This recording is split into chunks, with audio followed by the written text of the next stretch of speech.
Tema de hoje: a oração do silêncio e da paz.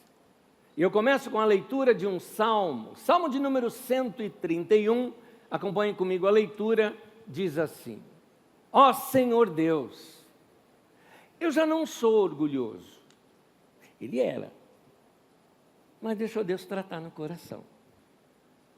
Deixei de olhar os outros com arrogância. Ele fazia isso, mas deixou Deus tratar no coração. Não vou atrás das coisas grandes e extraordinárias que estão fora do meu alcance. Assim como uma criança desmamada, ou seja, após a amamentação, assim como a criança após a amamentação fica quieta nos braços da mãe, assim eu estou satisfeito e tranquilo. O meu coração está calmo dentro de mim. Povo de Israel, ou seja, povo de Deus, põe a sua esperança em Deus, o Senhor, agora e sempre. E o povo de Deus diz amém. Nós estamos em tempos de pandemia e de guerra. Quanta desgraça, quanta desgraça, quanta perda, quantas perguntas sem respostas que nós temos. E ao mesmo tempo, situações em que queríamos fazer alguma coisa, mas não tem o quê. Talvez a gente ache que a nossa declaração veemente na internet vai chegar até os grandes líderes mundiais que nem sabem ler português. Mas a gente faz assim mesmo, meio que na bronca. E essas coisas vão afetando a nossa alma. As minhas reflexões nesse tempo, elas têm me encaminhado para um outro lado. Na verdade, elas têm me levado mais ainda à oração. Até a uma dependência maior de Deus, porque afinal de contas, pode estourar uma terceira guerra mundial e eu não posso fazer nada com relação a isso. Honestamente, eu não acredito que vá. Mas, e se acontecer? Eu não sei. Anésio, o que vai acontecer com a gente se estourar? Eu não sei. Mas o pessoal pode apertar um botão e destruir o mundo, é verdade. Mas e aí, você não está com medo? Não. Por quê? Porque eu vou para o céu. Então, eu confesso para vocês que isso não tem tirado a minha paz. Agora, o motivo de não me tirar a paz, não é que eu sou um super espiritual, um super herói, nada disso, meu irmão, eu sou igualzinho você, igualzinho. Não existe isso. Mas é porque, de uma certa forma, meu apego ao Senhor aumentou e é dele que vem a nossa paz. É dele que brota a segurança que a gente não sabe nem explicar. Há um texto nas Escrituras Sagradas que diz assim: e a paz de Deus que excede o entendimento. Ou seja, não dá para entender. Era para estar desesperado, mas não estou. Mas o texto aqui dos Salmos tem uma frase que estava até sublinhada no versículo 2 daquele Salmo, que diz assim: não vou atrás das coisas grandes e extraordinárias. Ou seja, não me preocupo das coisas grandes e extraordinárias que estão fora do meu alcance. Perceba que foi uma disciplina que este autor dos Salmos fez sobre si. Primeiramente, ele começa a mostrar que a disciplina mudou o caráter dele. Ele falou: eu era arrogante, eu me julgava superior aos outros, eu não sou mais assim. A comunhão dele com Jeová mudou o coração dele. E aí, nessa comunhão dele com Deus, sua vida foi mudada, sua segurança aumentou, porque ele termina o Salmo dizendo: espere em Deus. E ele repete: espere em Deus. Ou seja, confia nele, deposita a tua vida nas mãos dele. E aí ele fala, numa outra tradução diz, não me exercito de grandes assuntos nem em coisas elevadas demais para mim. Ou como diz essa versão, eu não me preocupo com assuntos sobre os quais eu não posso nada fazer. Isso não significa que você, Ned, então significa que eu devo ser alienado do mundo. Não, ninguém está pregando isso aqui. O que eu estou dizendo é que a gente vai correr para Deus. A minha segurança não está nos grandes governos do mundo. A minha segurança não está nos políticos. A minha segurança não está nas armas e nos exércitos. A minha segurança não está em de que lado de uma guerra nós estamos, aqui tem maior armamento ou menor armamento. A minha segurança não está nisso. Minha segurança está que eu estou com o Senhor, eu amo o Senhor, eu vou servir o Senhor. E quando eu estou aflito, eu falo com Ele. E algumas vezes não falo nada. Fico quieto. Ao invés de me preocupar, como esse salmista ensina, com coisas que estão fora do meu alcance, eu me dedico a me preocupar com coisas que são mais imediatas a mim. Porque essa sim eu posso fazer alguma coisa. Então, uma análise profunda do quem sou eu, para que eu existo, para que eu estou vivo, qual a razão da minha vida? Eu estou me perguntando e refletindo sobre coisas ao meu redor. Eu ando me fazendo perguntas, por exemplo, de coisas mais próximas possíveis, a minha família. Eu ando me fazendo algumas perguntas da minha relação na história com a minha própria família. Eu ando fazendo perguntas na minha história com relação à igreja. A minha vida inteira foi dedicada à igreja. A primeira vez que eu comecei a ser voluntário na igreja, eu tinha 5 anos de idade. Eu só vivi para a igreja a vida inteira. Eu amo a igreja. Mas qual é a minha relação com tudo isso?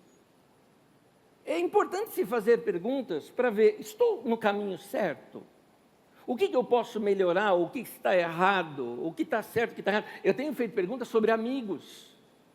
Quando você vai envelhecendo, você começa a refletir sobre a vida, sobre amigos, aqueles aos quais você dedica tempo, aqueles aos quais você não dedica tempo, aqueles aos quais você dedicou tempo no passado.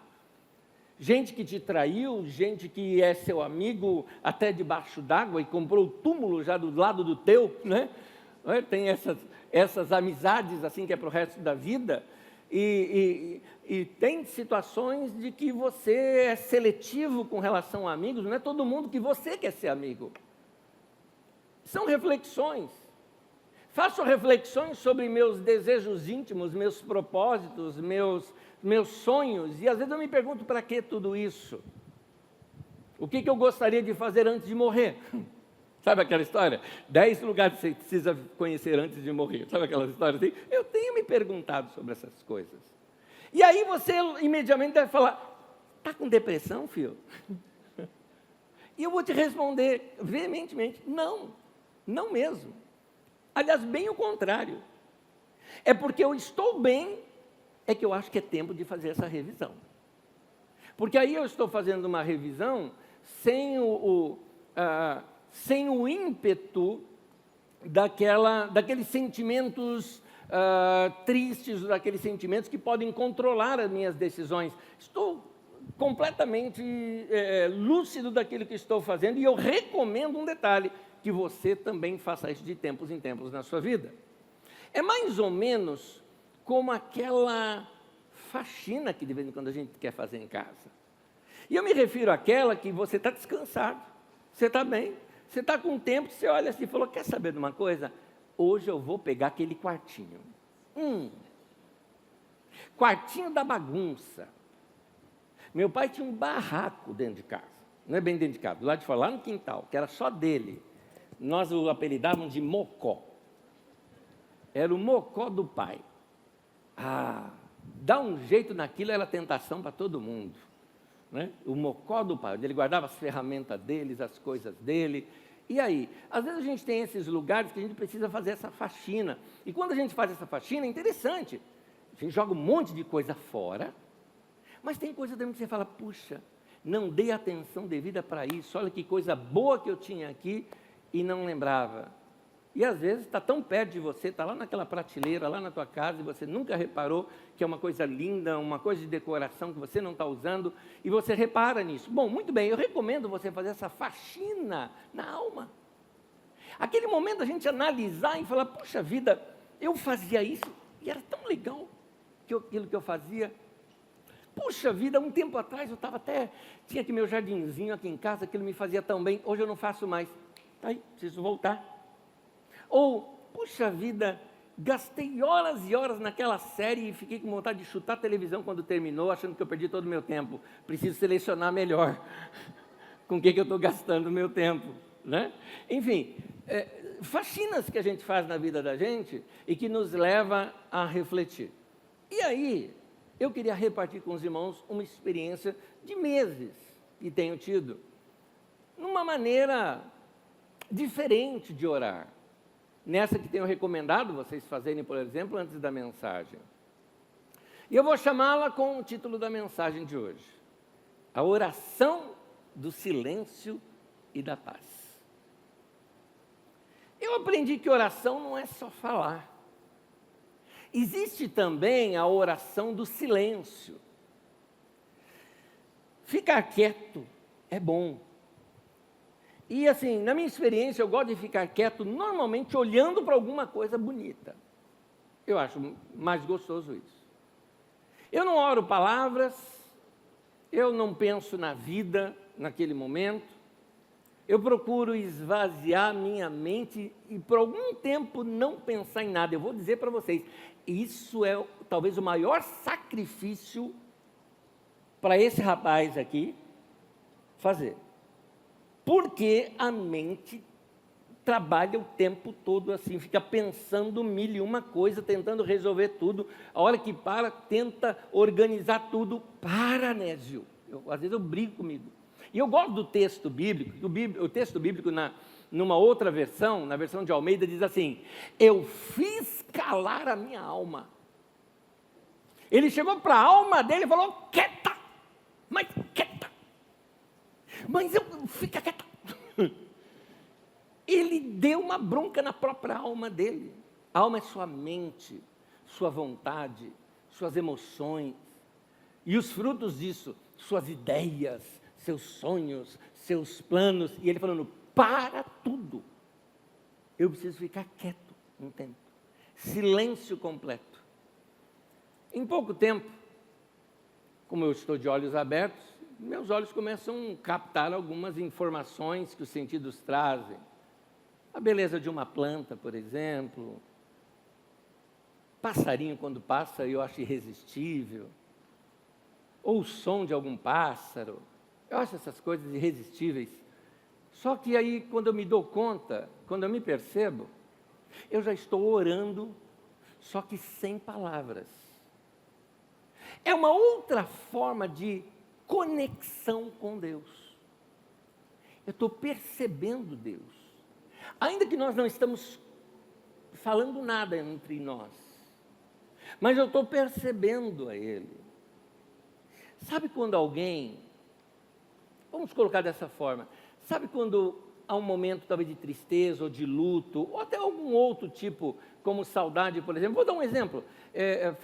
Devido à pandemia, eu estou esse tempo todo sem ver um dos meus sobrinhos. Minha família é muito pequena. Eu tenho um irmão e uma irmã. Minha irmã tem uma filha, meu irmão tem um filho. Então, minha família é muito pequena.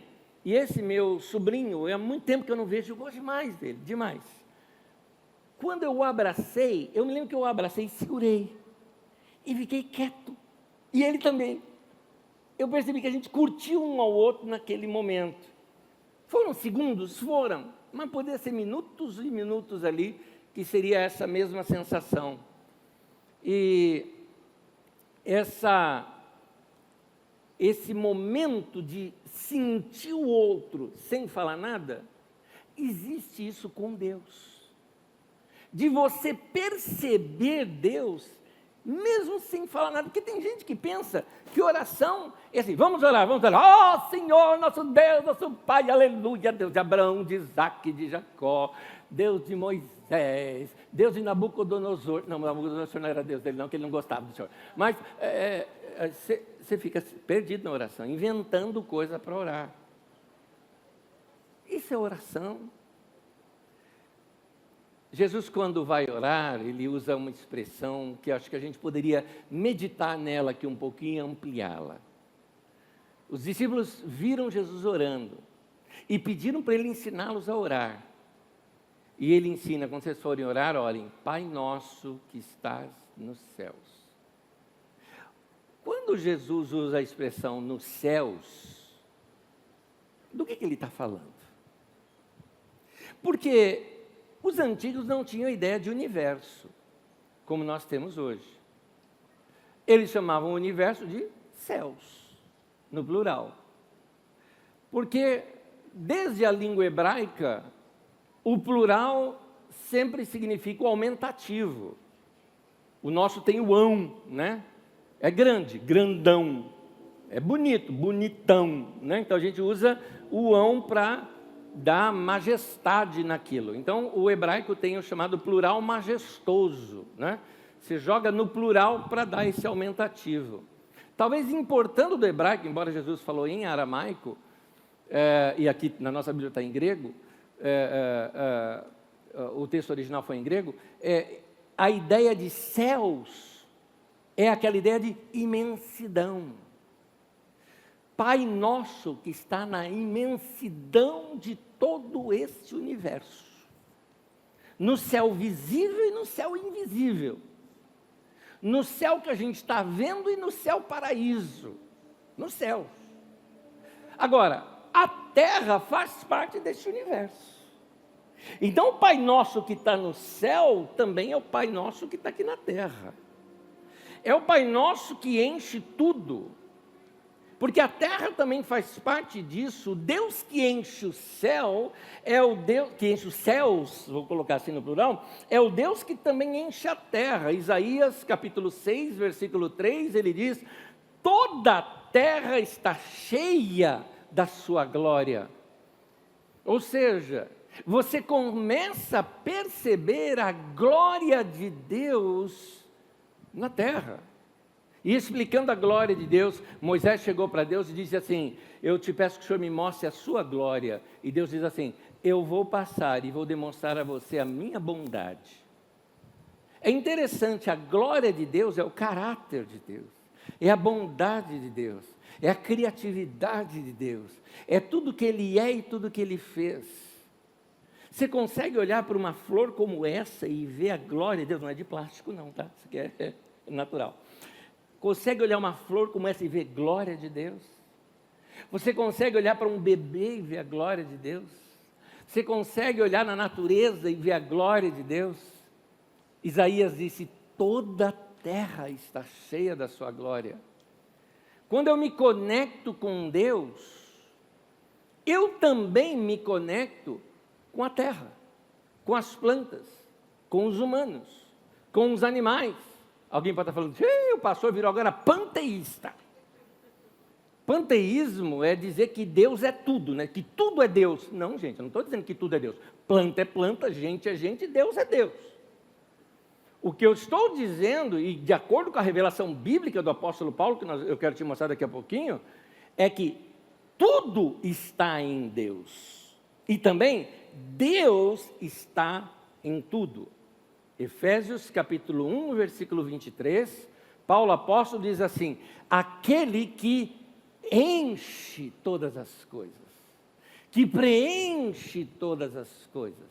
A glória dele está em tudo que você vê. Deus está em tudo, Deus está em todo lugar. E eu quero aprender a me conectar com Deus assim. E isso é um tipo de oração. É um tipo de oração na qual me deixa mais consciente de Deus, mais consciente da presença de Deus.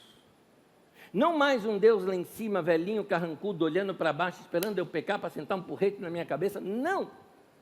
mas um Deus com quem eu posso me relacionar, um Deus da vida, um Deus com quem eu me integro com Ele no dia a dia. É como aquela experiência de Adão, lá no jardim do Éden, quando soprava a brisa do dia, no final da tarde, no entardecer. Gênesis capítulo 3, versículo 8 diz assim: o Senhor Deus andava pelo jardim quando soprava a brisa do final do dia. Eu acho tão lindo isso, porque Deus faz a terra tão bela e fez algo tão lindo que de tarde ele descia para ver o pôr do sol. É isso. Então, é uma experiência com Deus que ela foge talvez de algumas práticas nossas que são estritamente religiosas, que não são ruins, mas elas não podem ser únicas. Por exemplo, hoje você saiu da sua casa, veio a um lugar de reunião da igreja, que alguns chamam de templo, né? Você veio aqui para cantar para Deus, levantar suas mãos, fazer suas orações, ouvir a palavra de Deus, vai embora e de repente parece que a vida lá é outra coisa desconectada daqui. Isso que eu estou querendo te mostrar, você passa a ter uma conexão com Deus, uma conexão com a adoração, com a oração no dia a dia. Aquela sensação de um Deus que é um Deus presente. É aquela sensação de andar juntos, por isso que eu citei aqui Adão, com Deus. É aquela sensação de um Deus presente, que não precisa da presença dele personificada aqui para mim. Deus está ali, a glória dele está na beleza. Uma oração assim a gente faz sem palavras. Eu vou dizer o que naquele momento? Posso até falar, mas é pouco. Então eu apenas me conecto. É uma oração que envolve sensação. Parece que eu me conectei com algo muito maior do que eu. Parece não, de fato isso aconteceu. Olha a expressão que eu vou usar: perceber a Deus. Reconhecer a sua presença. E aí eu pratico aquilo que eu chamo de a oração do silêncio e da paz. Quando a gente vê as orações de Jesus registradas na Bíblia Sagrada, eu não sei se você já percebeu isso, mas elas são curtas e breves. Tem uma, por exemplo, que Jesus chega diante do túmulo de Lázaro, levanta os olhos para o céu e fala: Pai, obrigado que o Senhor sempre me ouve. E ele ainda completa: e estou falando isso não por causa da gente aqui, mas para os outros ouvirem. Mas é isso que ele está querendo dizer.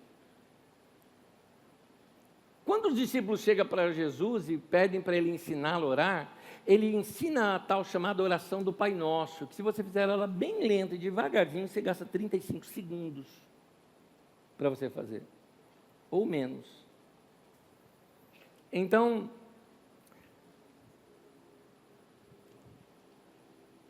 sempre narra orações curtas de Jesus. No entanto, nos evangelhos, mostra que algumas vezes Jesus passava a noite toda orando, e a gente fica aquela curiosidade, o que ele ficava fazendo lá a noite inteira orando? Em Lucas 6, versículo 12, diz assim: num daqueles dias, Jesus saiu para o monte a fim de orar, e passou a noite orando a Deus. Como é que seriam essas orações? Por que elas eram tão longas para ficar a noite toda? Agora, será que as orações de Jesus também não incluíam períodos de uma comunhão silenciosa com Deus? Com pura conexão com Deus? Uma comunhão que não precisa de palavra? Aquela comunhão de perceber a presença de Deus e estar se enchendo com a presença de Deus, simplesmente ficando quieto? A nossa mente é muito agitada. Eu não tenho aqui anotado, mas eu lembro de ter lido algo que a gente consegue fazer conexões de bilhões de conexões em segundos, em milésimos de segundos. Eu não tenho esses números aqui comigo. Também nem imagino como é que eles mediram. Mas nossa mente é assim. E alguns de nós, não só devido à nossa mente, mas devido à criação, temperamento e tantas outras coisas, somos ainda mais acelerados.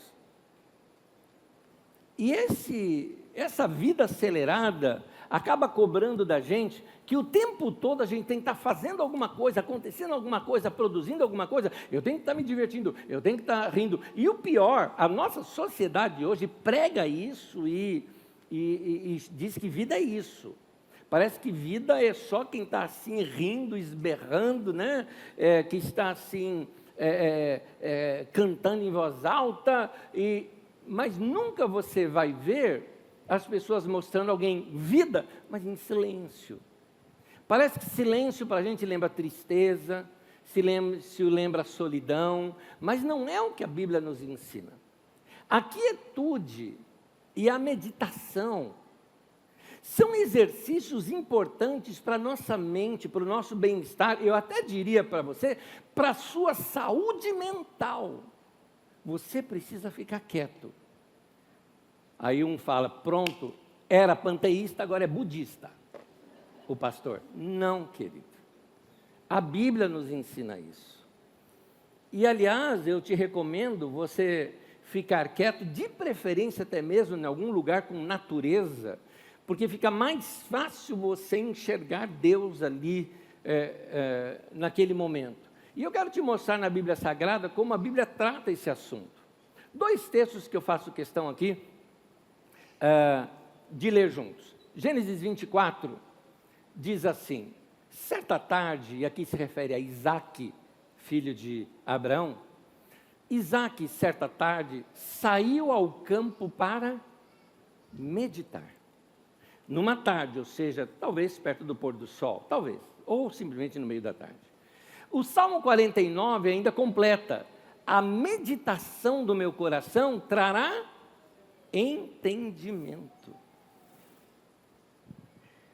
Você já percebeu como as pessoas mais sábias são pessoas mais silentes? Elas têm entendimento. De onde veio aquele entendimento? Veio pela meditação. A meditação ela pode ser 2 coisas.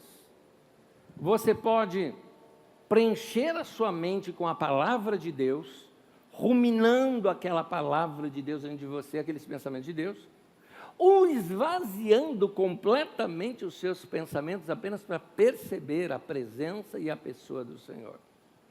Mas seja o que for, é um tempo que você tem que ficar quieto.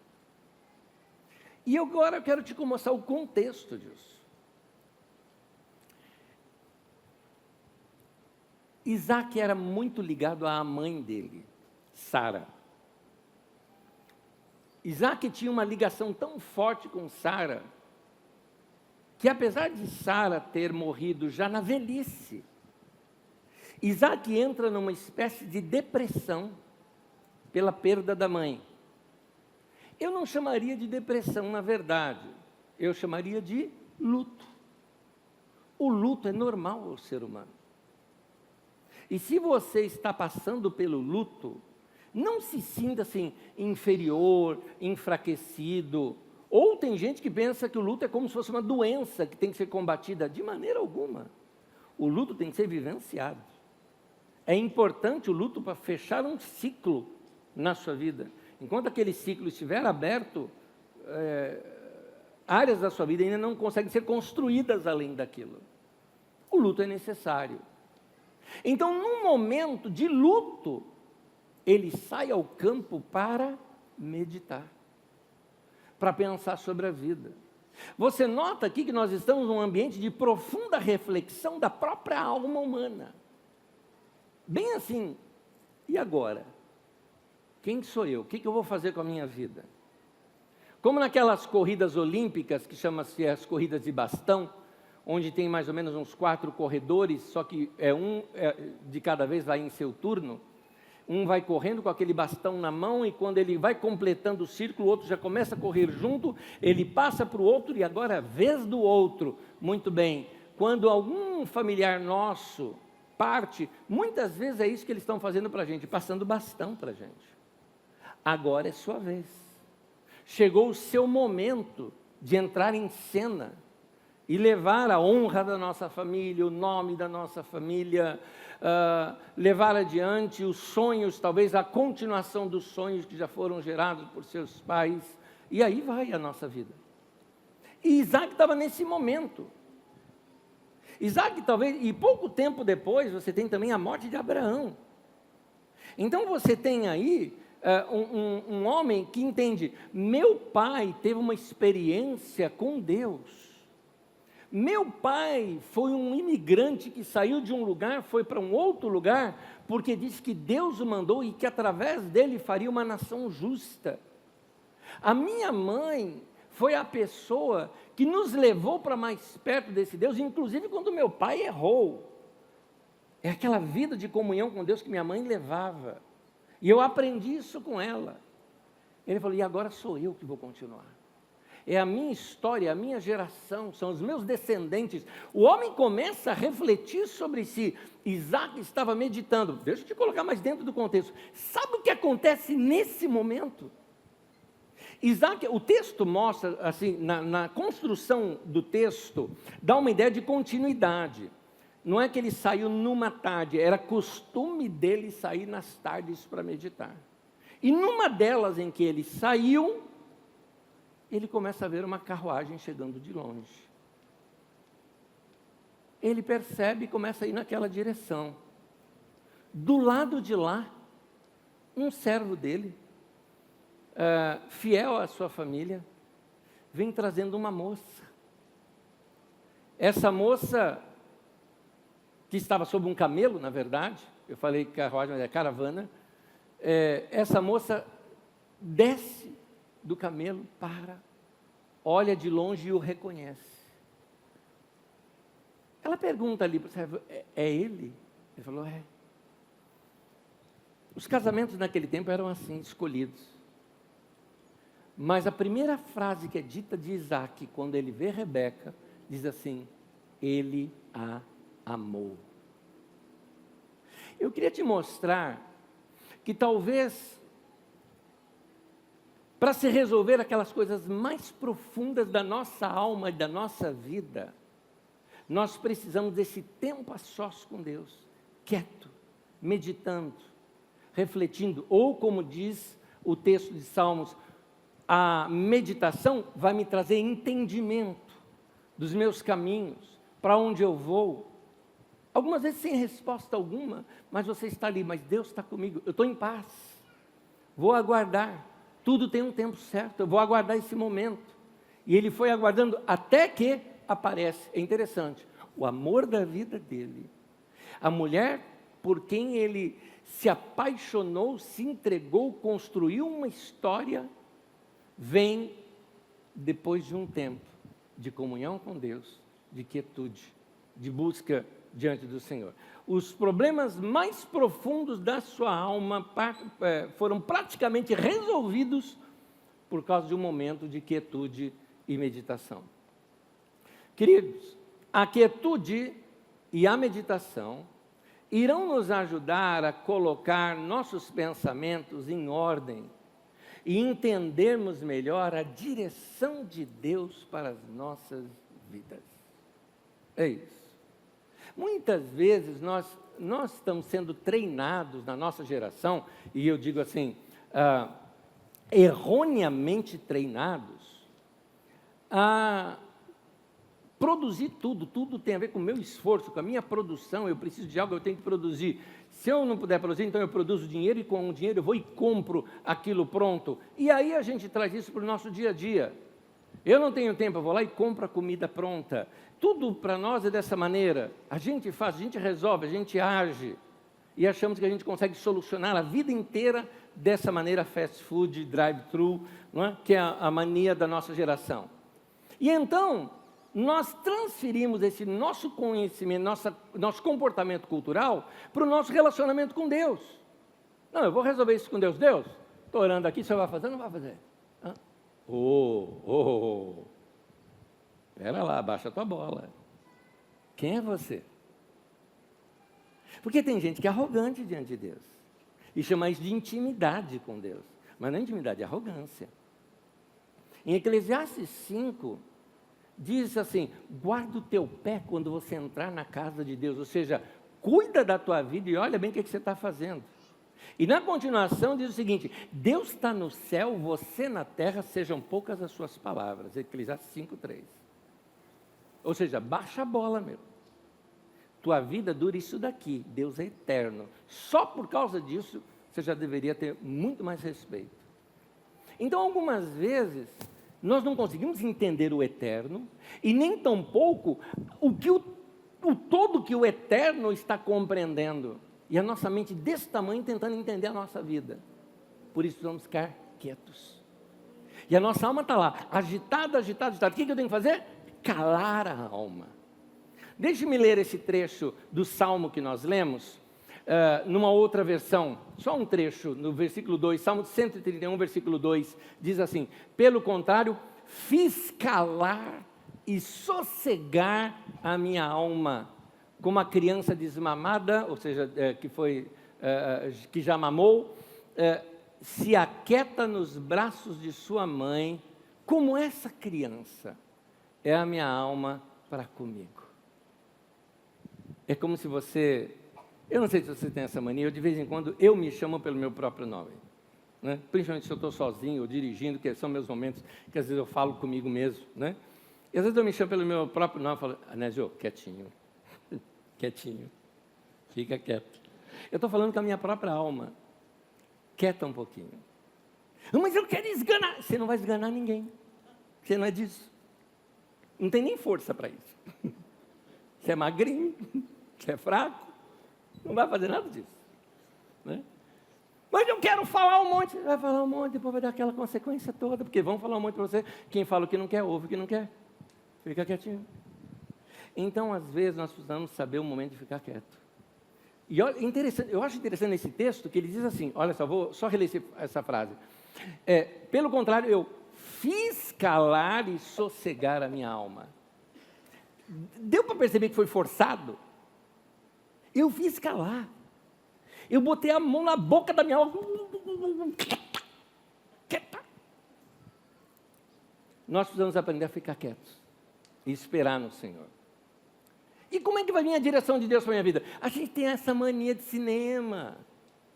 A nossa mania de cinema é aquela mania de que Deus vai falar assim, vai abrir as nuvens do céu, botar aquele raio em cima de você, de luz, igual como se fosse do sol, um coral de anjos, né, de fundo, e aquela voz de Deus falando, né, com o seu nome ainda, né?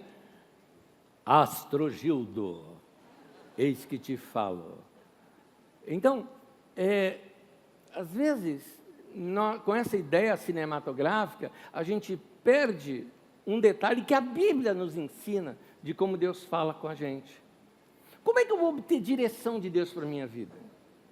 Talvez até você possa me perguntar: Anésio, como é que você entende a direção de Deus para a sua vida? Tem gente que pensa que pastor é assim, sabe? Ora e Deus fala com ele, oh, aleluia, sabe? É porque a gente vê isso nas pregações, principalmente na internet.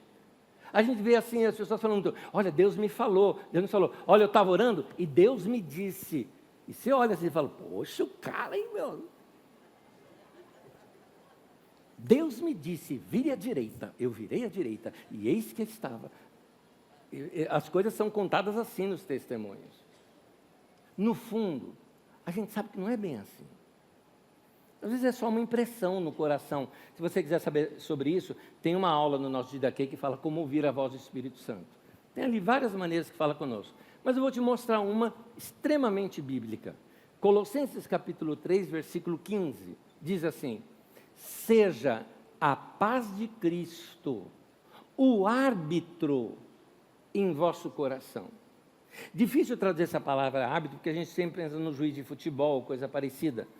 Mas a palavra grega que está ali, ela tem a seguinte, ela pode ser traduzida com diversas outras palavras. A nossa língua portuguesa é muito maior, né, em termos de vocábulo, que ela é uma língua mais nova do que uma língua mais antiga. Por isso, uma palavra antiga pode significar muitas outras dentro da nossa linguagem. Pode ser decidir, pode ser determinar, mas também pode ser dirigir, controlar ou colocar em ordem. Vamos colocar isso tudo para nós? Vamos. Deixa a paz de Deus decidir. Entendeu isso? A paz é que vai decidir. Mas, Anésio, eu não estou em paz. Então, não decida. Ela não decidiu ainda. Ou É não. É não. Eu não estou em paz. Não faz. Estou em paz. Siga. Deixa a paz de Deus determinar. A gente tem aquela mania de minha mãe mandou pegar esse daqui. Não, não é. Deixa a paz de Deus orientar isso para você. E você só vai perceber essa paz se você ficar quieto. Senão você não percebe. Cara, eu não consigo ouvir a paz de Deus. E o fone de ouvido lá. Eu não consigo ouvir a paz de Deus. Não, não chega, querido. Não vai. Deixa a paz de Deus dirigir. Eu estou usando todas aquelas palavras que eu disse que são sinônimos, tá? Que podem ser traduzidas. Deixa a paz de Deus dirigir. Ela vai te guiar. Deixa a paz de Deus controlar. E aqui eu gosto dessa última palavra. Deixa a paz de Deus colocar em ordem.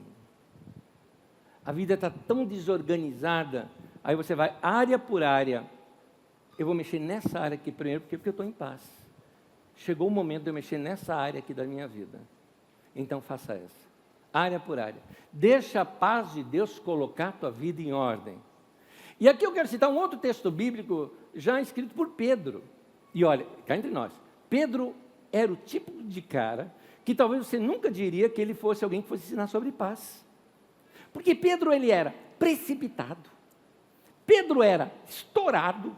Vamos lembrar algumas coisas de Pedro? Pedro, por exemplo, está pescando, ele já tinha... Bom, você conhece as histórias todas de Pedro, né? Quando, por exemplo, Jesus, por exemplo, chegou... A primeira vez que Jesus anuncia para os discípulos que iria morrer e tinha que ir para a cruz, o Pedro foi repreender Jesus. Que isso, rapaz? 30 anos de idade, já desse jeito? De jeito nenhum você vai... Nós vamos permitir. Pedro era precipitado. E aí, o Pedro, por exemplo, lá na crucificação de Jesus, que começaram a dizer, você não era um discípulo dele? Não, eu não sou não. Tem um outro trecho, que são 3 vezes, lembra que ele negou? Numa delas, a mulher está falando lá, eu vi você é um discípulo dele. Ele pegou e xingou. Pedro chegou para a mulher, a sua filha do Nabucodonosor e tal, e xingou aquela mulher, vai tomar banho no poço de Betesda, e aqueles palavrões dos seus dias, porque praguejou, é isso, esse era o Pedro, o santo Pedro, era o Pedro. Aí o Pedro, depois que achou que Jesus já tinha abandonado ele, que não queria mais saber, Jesus ressuscita, Jesus manda avisar o discípulo e a Pedro, porque o Pedro já nem se achava que ele era mais discípulo. Jesus um dia pega, faz um peixinho frito, assado lá na praia. E os discípulos estão lá pescando, nem notaram que era ele. Falou, olha, lança a rede ali, lançaram, vira aquela grande pesca. Pedro fala, é o Senhor! Se jogou no mar. Esse é o Pedro. Quando foram prender Jesus, lembra da história lá do Judas, tudo mais, levou a turma lá para prender Jesus, Pedro cortou a orelha de um cara, chamado Malco, inclusive, até o nome do cara. Agora, com uma espada, cortar uma orelha, como é que alguém corta uma orelha rapidinho assim, com uma espada? Né? Por que não disse que acertou no ombro? Sabe por quê? Pedro, na verdade, ia cortar a cabeça do cara fora, o cara que tirou e cortou a orelha. É a única explicação que eu tenho, o cara devia ser orelhudo, né? Porque ia no pescoço. Então, esse é o Pedro. Agora, o Pedro mais maduro, quando ele foi cheio do Espírito Santo, mudou a vida, provavelmente mudou também suas disciplinas pessoais. E aí você encontra Pedro agora que já mais velho, maduro, líder na igreja, contando o seguinte, 1 Pedro 3,11, diz assim, aparte-se do mal, faça o bem, busque a paz e siga. Note essas 2 expressões. Busque a paz. Não estou sentindo a paz. Busque a paz. desligue os sons, se separe, faça algo. E depois siga. Pode ser a coisa mais maluca que veio assim, siga. Busca a paz e siga. É interessante. Por que a gente tem que buscar? Porque quem busca, acha. Quem busca, encontra. Há um momento em que você encontra a paz. É você que vai na direção dela. A gente tem mania de querer milagre. Ai, Deus, me dá a tua paz. Realmente Ele dá. Ele responde a sua oração. Mas deixa eu te contar. Deus está dizendo, busca você. A gente fala tanto de busca, né?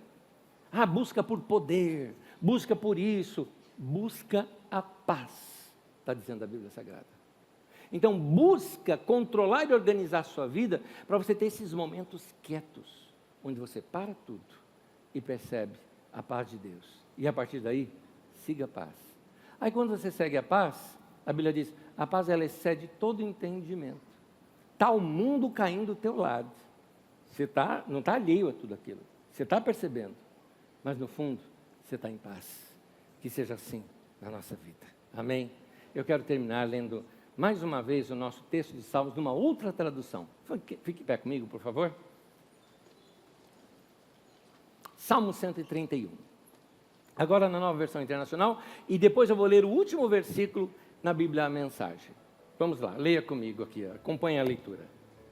Senhor, o meu coração não é orgulhoso. E os meus olhos não são arrogantes. Eu não me envolvo com coisas grandiosas nem maravilhosas demais para mim. De fato, acalmei e tranquilizei a minha alma. Eu sou como uma criança recém-amamentada por sua mãe. A minha alma é como essa criança. E aí ele dá uma palavra para nós. Ponha a sua esperança no Senhor, ó Israel, desde agora e para sempre. E eu termino lendo esse mesmo versículo 3, agora na Bíblia a Mensagem. Diz assim, espera em Deus, Israel. Aguarde com esperança. Espere agora. Espere sempre. Amém. Põe tua mão no peito, vamos orar. Senhor, encha nosso coração da tua paz. Ensina-nos a praticar essa palavra e buscar a tua paz. Que a tua paz, que excede todo entendimento, guarde o coração e a mente dos teus filhos e filhas que aqui estão. Em Cristo Jesus. Que sejamos escondidos em Cristo, nesse momento tão caótico que estamos vivendo. Guarda, Senhor, o teu povo. Livra-nos, Senhor, das tentações desse mundo, de fazer tudo na nossa própria força. Ensina-nos a esperar no Senhor e esperar com esperança de que o Senhor fará a tua vontade na nossa vida. Que a graça e a paz do Senhor inunde o nosso coração e a nossa mente. Em nome de Jesus. Amém e amém. Meu irmão, palavra de Deus para você. Espere em Deus. Tenha esperança no Senhor. E eu tenho certeza, aquela paz que excede todo entendimento, vai guardar tua mente, vai guardar o teu coração em Cristo Jesus. Deus abençoe. Paz para você.